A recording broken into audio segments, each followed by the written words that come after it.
السلام علیکم ورحمۃ اللہ وبرکاتہ۔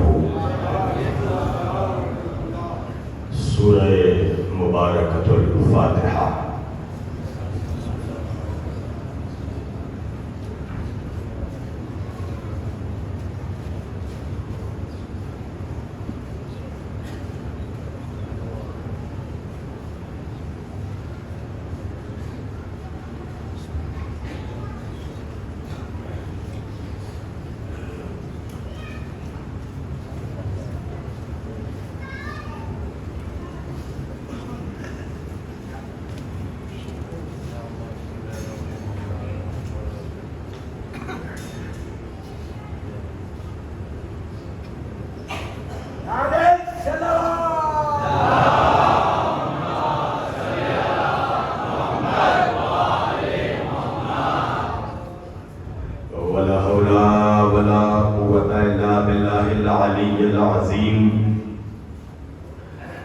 اعوذ باللہ السمیع العلیم من الشیطان اللعین الرجیم۔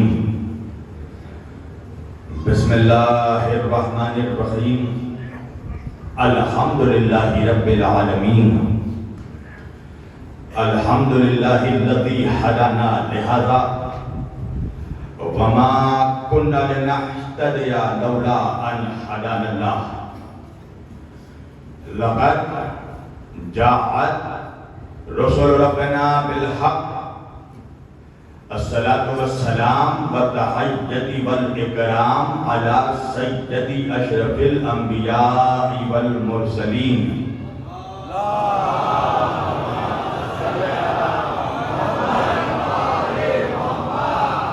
خاتم النبیین طٰہٰ و یاسین شفیع المذنبین امام الحرمین والقبلتین وسیلتنا فی الدارین صاحب قبا و قوسین جد الحسن والحسین محبوب رب المشرقین و رب المغربین مولانا و مولا الثقلین۔ سیدنا و نبینا وہ شفیعنا وہ طبیبنا وہ حبیبنا وہ کریمنا وہ امامنا وہ ملجانا وہ مغیثنا وہ اولنا وہ اوسطنا وہ آخرنا وہ کلنا حضور جناب ابو القاسم احمد مجتبیٰ محمد مصطفیٰ۔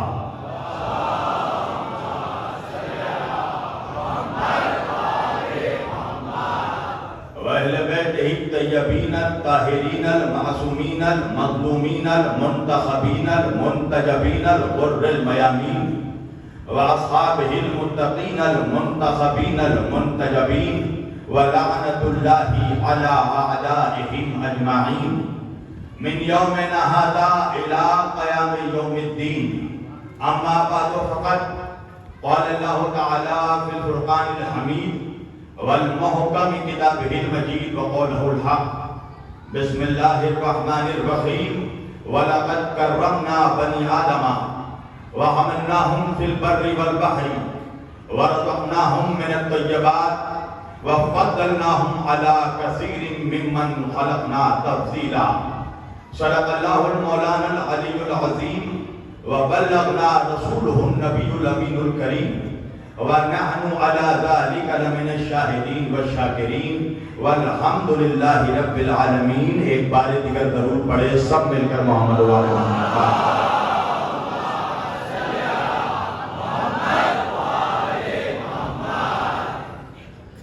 عزیزان گرامی قدر و برادران ملت اسلامیہ، بندگان توحید و عاشقان رسول و آل رسول، گدایان دربار بطول، مولا آپ سبوں کے جذبہ ایمانی کو زندہ و سلامت رکھے۔ اللہ کی رضا، اہل بیت کی عطا، جناب سیدہ کا حکم، سید زادگان نوگاواں اور مومنین نوگاواں کی محبتیں، محترم عادل بھائی عاشق بھائی کا خلوص، یہ ساری چیزیں جب مشترکہ طور پر ایک جگہ جمع ہو گئی تو میں آپ کے روبرو آ گیا، اور واقعاً اور یقیناً یہ میرے لیے شرف کا باعث ہے کہ میں سیدوں کی اس بستی میں نوگاواں میں پھر سے مولا نے مجھے خطابت کا شرف بخشا اور میرے غالباً 4 سال کے بعد نوگاواں میں یہ میری دوسری حاضری ہے۔ میں تمام مومنین نوگاواں کا شکر گزار ہوں کہ انہوں نے مجھے اس لائق سمجھا کہ اپنے اس عظیم بستی میں اور اس عظیم علاقے میں جہاں جناب سیدہ کی اولادیں یہاں پر موجود ہیں اور ان کے روبرو مجھ جیسے احتر العباد کو خطاب کا شرف حاصل ہوا۔ عزیزان گرامی، میں چونکہ نوگاواں میں 4 سال کے بعد آیا ہوں اور جو مجھے جانتے ہیں وہ تو جانتے ہیں، جنہوں نے نہیں سنا ان کے لیے تو یہ بتانا ضروری ہے کہ نوگاواں والوں میرا بھی بچپن سے ایک مزاج رہا ہے، میں قبرستان میں پڑھنے کا عادی ہی نہیں ہوں، میدان کا آدمی ہوں، میدان میں بولتا ہوں۔ وجہ ہے نا، ہم نے اپنے رہبروں کو قبرستان سے نہیں پایا، ہم نے جسے بھی پایا ہے اسے میدان سے پایا ہے۔ ہم نے نبی کو پایا تو بدر کے میدان سے، علی کو پایا تو غدیر کے میدان سے، فاطمہ کو پایا تو مباہلے کے میدان سے، حسن کو پایا تو صفین کے میدان سے، حسین کو پایا تو کربلا کے میدان سے۔ تو ماشاءاللہ ایسا لگنا چاہیے کہ میرے سامنے واقعاً کربلائی مجمع بیٹھا، اس لیے کہ کامران بھائی میرا بھی مزاج ہے، میں تقریر ہمیشہ کربلائیوں کے بیچ کرتا ہوں، ہرملائیوں کے بیچ نہیں کرتا۔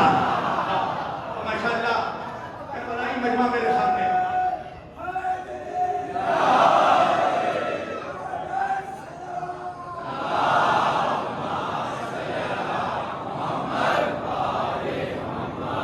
میں نے آج کے اس مقدس اور معزز اجتماع کے لیے قرآن مجید کی اس آیت باقی ہدایت کی تلاوت کا شرف حاصل کیا اور سرنامہ کلام میں جسے موضوع سخن قرار دیا۔ پروردگار عالم اپنی مقدس کتاب قرآن مجید فرقان حمید میں ارشاد فرما رہا ہے، بسم اللہ الرحمن الرحیم، وَلَقَدْ كَرَّمْنَا بَنِي آدَمَ وَحَمَلْنَاهُمْ فِي الْبَرِّ وَالْبَحْرِ وَرَزَقْنَاهُمْ مِنَ الطَّيِّبَاتِ وَفَضَّلْنَاهُمْ عَلَى كَثِيرٍ مِّمَّنْ خَلَقْنَا تَفْضِيلًا۔ اللہ اس آیت میں اپنے بندوں سے مخاطب ہے، کائنات انسانی سے مخاطب ہے، بنی نوع آدم سے خطاب کر رہا ہے۔ اللہ آدم کی اولادوں سے گفتگو کر رہا ہے پروردگار۔ اور آپ تو جانتے ہیں نا، چونکہ سب آدم کی اولادیں ہیں اور ماشاءاللہ سب امت محمدی ہیں، تو آپ جانتے ہیں نا مسلمانوں، ہماری امت میں 2 کیٹیگری کے مولوی ہیں، کچھ ملا ہیں، کچھ کٹ ملا ہیں۔ توجہ کیجئے گا بھائی، مولوی تو اس قوم کا شریف آدمی ہے، میں خود مولوی ہوں، مگر کچھ متشدد ذہنیت و عقائد کے مولوی ایسے ہیں جو اہل بیت سے کٹ ملا بن جاتے ہیں۔ تو جب بھی میں کٹ ملا کہوں آپ سمجھ جائیں کہ میرا اشارہ کس طرف جا رہا ہے۔ اب کٹ ملا میاں کہنے لگے کہ دیکھو اللہ سوائے انبیاء کے کسی سے گفتگو نہیں کرتا، اللہ سوائے نبیوں کے کسی سے مخاطب نہیں ہوتا، اللہ غیر انبیاء سے بات نہیں کرتا، اللہ عام بندوں سے گفتگو نہیں کرتا۔ حالانکہ نوگاواں کے سیدوں علامہ ڈاکٹر سر محمد اقبال، حکیم امت، شاعر مشرق، وہ اقبال کہ جس کا شعر پڑھنے کے بعد مولوی علامہ بن جاتا ہے۔ توجہ کیجئے گا، اب اس علامہ اقبال نے امت کو ایک حکیمانہ کلیہ دیا اور کلیہ دے کر علامہ اقبال کہتے ہیں کہ خودی کو کر بلند اتنا کہ ہر تقدیر سے پہلے خدا بندے سے خود پوچھے بتا تیری رضا کیا ہے۔ نوگاواں نہیں پہنچا، یا تو میں پڑھ نہ سکا یا تو آپ سن نہ سکے، پھر سے سنیے گا۔ علامہ اقبال کہتے ہیں خودی کو کر بلند اتنا کہ ہر تقدیر سے پہلے خدا بندے سے خود پوچھے بتا تیری رضا کیا ہے۔ علامہ اقبال نے ایک حکیمانہ کلیہ دیا امت کو کہ دیکھو بندہ جب بندگی میں اوج کمال پر پہنچتا ہے، اب جب ابدیت میں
مگر اتنی پاک فرش عطا سے حرامزادوں کا نام نہیں لیا جاتا. توجہ کیجیے گا, پوری توجہ. حسین کربلا میں وہ اکیلا بندہ تھا جو اللہ سے پوچھ رہا تھا بتا تیری رضا کیا ہے. توجہ, اللہ آپ سے اور ہم سے مخاطب ہو کر, آدم کی اولادوں سے مخاطب ہو کر اللہ کہہ رہا ہے بسم اللہ الرحمن الرحیم وَلَقَدْ كَرَّمْنَا بَنِي آدَمَ. اے آدم کی اولادو, ہم نے تمہیں عزت عطا کی, ہم نے عزت عطا کی, ہم نے تم پر کرم کیا, ہم نے تمہیں عزت عطا کی. وَلَقَدْ كَرَّمْنَا بَنِي آدَمَ وَرَزَقْنَاهُمْ وَحَمَلْنَاهُمْ فِي الْبَرِّ وَالْبَحْرِ. اور ہم نے تمہیں خشکی میں اور دری میں چلنا سکھایا, ہم نے تمہیں صحراؤں میں اور دریاؤں میں چلنا سکھایا. وَرَزَقْنَاهُمْ مِنَ الطَّيِّبَاتِ. اور ہم نے تمہیں پاک و پاکیزہ رزق عطا کیا, ہم نے عطا کیا. ذرا نوجوان غور کریں اس جملے پہ جو اللہ کہہ رہا ہے, ہم نے عزت عطا کی, ہم نے تمہیں خشکی اور دری میں چلنا سکھایا. وَرَزَقْنَاهُمْ مِنَ الطَّيِّبَاتِ. اور ہم نے تمہیں پاک و پاکیزہ رزق عطا کیا. وَفَضَّلْنَاهُمْ. اور ہم نے تمہیں فضیلت دی. وَفَضَّلْنَاهُمْ عَلَى كَثِيرٍ مِّمَّنْ خَلَقْنَا تَفْضِيلًا. ہم نے تمہیں فضیلت دی اپنی ان کثیر مخلوقات میں جنہیں خود ہم نے پیدا کیا. توجہ کیجیے گا بھئی, آپ نے غور کیا, اللہ کہہ رہا ہے ہم نے عزت دی, ہم نے چلنا سکھایا, ہم نے رزق دیا, ہم نے فضیلت دی, ہم نے خلق کیا. نہیں پہنچانا ہوگا. اللہ ایک آیت میں 5 مرتبہ ہم کہہ رہا ہے. اللہ اکبر. اللہ ایک آیت میں 5 مرتبہ ہم کہہ رہا ہے. اور ہم اور میں کا فرق تو میری قوم کا بچہ جانتا ہے نا. میں تقریر کر رہا ہوں, ہم سب تقریر سن رہے ہیں. اللہ اکبر. میں آتا ہے ذات واحد کے لیے, ہم میں کئی لوگ شریک ہو جاتے ہیں اور اللہ ہے خدائے یکتا. توجہ کیجیے گا. اور 5 مرتبہ ہم کہہ رہا ہے ہم نے عزت دی, ہم نے کرم کیا, ہم نے چلنا سکھایا, ہم نے رزق دیا, ہم نے فضیلت دی, ہم نے خلق کیا. پھر چلو قرآن کی طرف. اللہ قرآن میں دوسری جگہ فرما رہا ہے سورہ دہر. اللہ کہہ رہا ہے بسم اللہ الرحمن الرحیم هل أتى على الإنسان حين من الدهر لم يكن شيئا مذكورا إنا خلقنا الإنسان من نطفة أمشاج نبتليه فجعلناه سميعا بصيرا إنا هديناه السبيل إما شاكرا وإما كفورا. اللہ کہہ رہا دیکھو ہم نے انسانوں کو پیدا کیا, امتحان کے لیے پیدا کیا. اور کاہے سے پیدا کیا؟ اللہ کہہ رہا من نطفة أمشاج نبتليه. ہم نے انسان کو ملے جلے گندے نطفے سے پیدا کیا, نجس نطفے سے پیدا کیا. میں نے کہا مولوی تو بھی عجیب منحوس ہے, پیدا ہوا ہے نجاست سے, مقابلہ ان کا کر رہا ہے جو نور الہی ہے.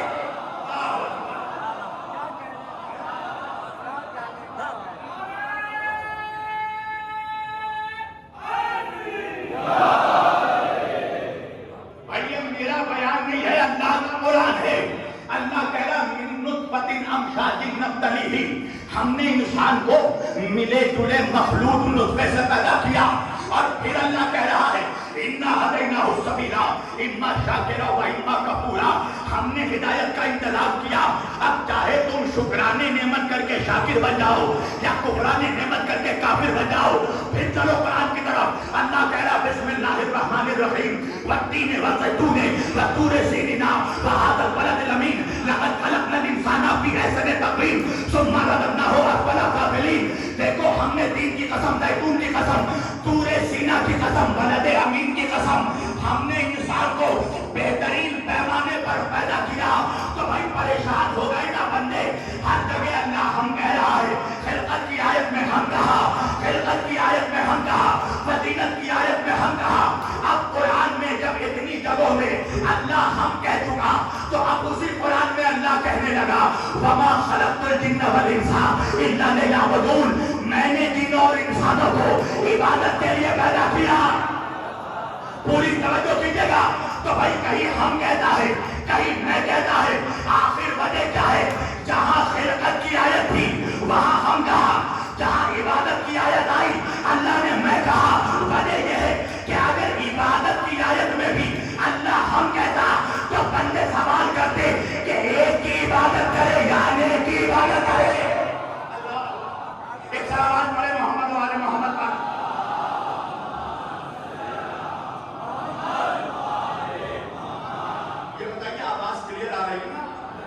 ایک صلوات پڑھیے محمد والے محمد.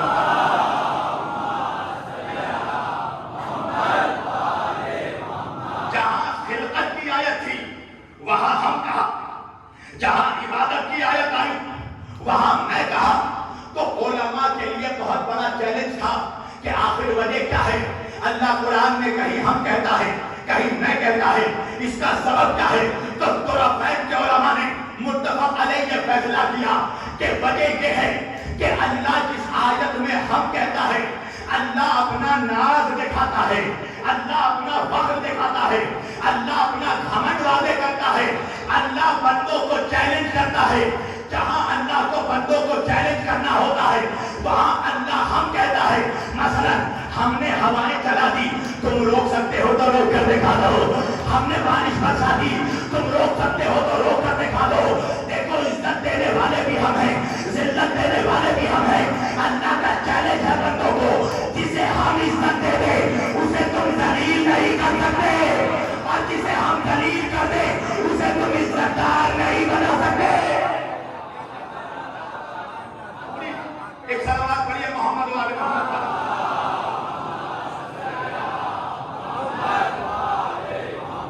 چیلنج ہے اللہ کا، جسے ہم عزت دے دیں تم ذلیل نہیں کر سکتے، جسے ہم ذلیل کر دیں تم عزت دار نہیں بنا سکتے، جسے ہم زندگی دے دیں تم اسے موت نہیں دے سکتے، اور ہم جسے موت دینا چاہیں دنیا کا کوئی ڈاکٹر اسے زندگی نہیں دے سکتا.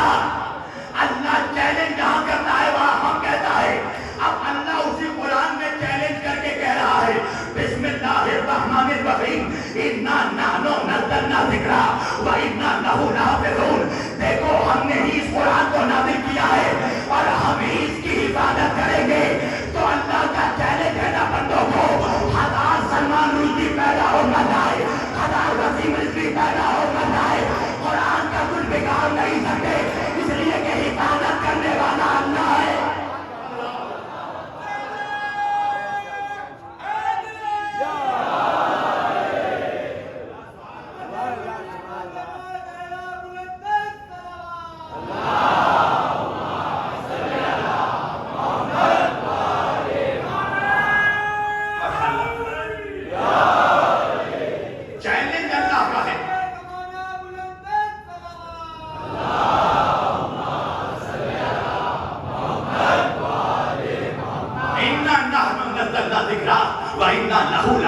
دیکھو ہم نے ہی اس قرآن کو نازل کیا ہے، اس کی حفاظت بھی ہم کریں گے. تو یہ کلیہ اللہ کا طے ہو گیا نا کہ فانوس بن کے جس کی حفاظت ہوا کرے وہ شمع کیا بجھے جسے روشن ہونا کرے. تو قرآن کی شمع کو اللہ نے روشن کیا. زمانے کے نام تاریخی کی مخلوق چاہے قرآن کو مٹانا، قرآن کو مٹا نہیں سکتے، اس لیے کہ بچانے والی ذات اللہ کی ہے. تو ایک بات سمجھ میں آ گئی نوجوان کے ساتھ کہ جس کا بچانے والا اللہ ہو بندے ذات چاہے اسے مٹا نہیں سکتے. یہی سبب ہے کہ 1400 برس پہلے زندان شام میں علی کی بیٹی نے جو فرش ادا بچھائی تھی، اداکاری کی بنیاد رکھی تھی، 1400 برس میں ہزاروں منحوس مفتی پیدا ہوئے مر گئے، فتوے پورے دانوں میں پڑے ہیں. بنی امیہ ختم ہو گئی، بنی عباسیہ اپنے قبروں کی جہنم میں چل رہے ہیں. اداکاری آج بھی ہو رہی ہے، قیامت تک ہوتی رہے گی. تو اداکاری کا باقی رہنا اس بات کی دلیل ہے کہ اداکاری کا بچانے والا ملا نہیں اللہ ہے.